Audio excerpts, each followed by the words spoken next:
రేపటి నుంచి జరగనున్న ఎమ్మెల్యేల ఓరియంటేషన్ సెషన్ను బహిష్కరించాలని బీఆర్ఎస్ నిర్ణయించింది. ఈ మేరకు కేటీఆర్ ప్రకటన విడుదల చేశారు. శాసనసభ ప్రారంభానికి ముందే తమ హక్కులకు భంగం కలిగేలా స్పీకర్ వ్యవహరించాలని కేటీఆర్ అన్నారు.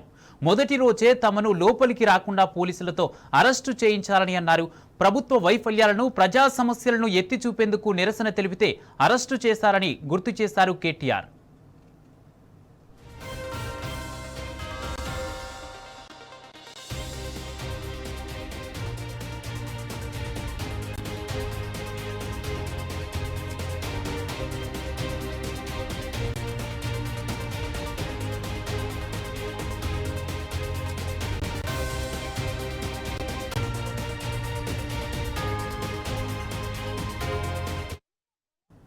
బీఆర్ఎస్ శాసనసభ్యుల ఫిరాయింపులపై నిర్ణయం తీసుకోకుండా స్పీకర్ నాన్చివేత ధోరణిని అవలంబిస్తున్నారని కేటీఆర్ అన్నారు.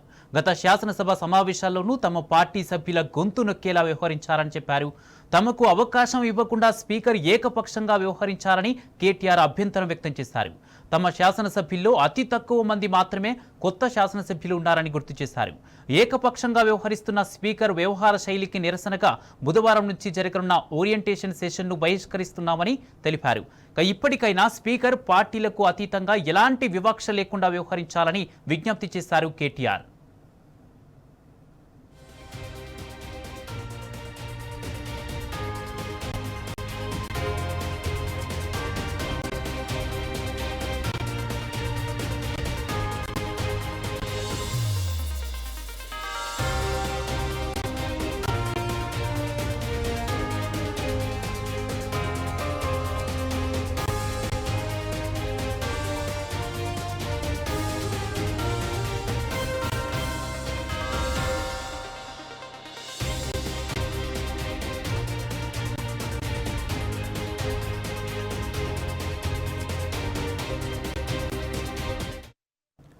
రేపటి నుంచి జరగనున్న ఎమ్మెల్యేల ఓరియంటేషన్ సెషన్ను బహిష్కరించాలని బీఆర్ఎస్ నిర్ణయించింది.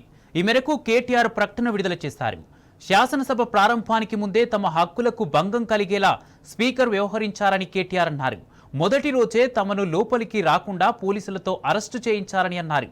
ప్రభుత్వ వైఫల్యాలను, ప్రజా సమస్యలను ఎత్తి చూపేందుకు నిరసన తెలిపితే అరెస్టు చేశారని గుర్తు చేశారు కేటీఆర్.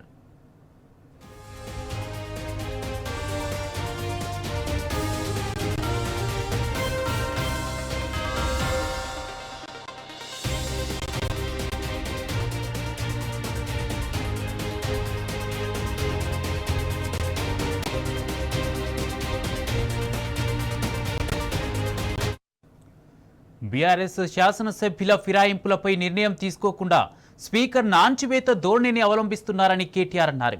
గత శాసనసభ సమావేశాల్లోనూ తమ పార్టీ సభ్యుల గొంతు నొక్కేలా వ్యవహరించారని చెప్పారు.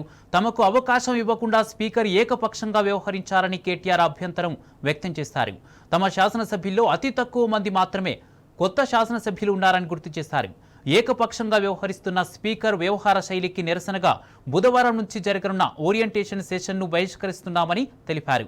ఇప్పటికైనా స్పీకర్ పార్టీలకు అతీతంగా ఎలాంటి వివక్ష లేకుండా వ్యవహరించాలని విజ్ఞప్తి చేశారు కేటీఆర్.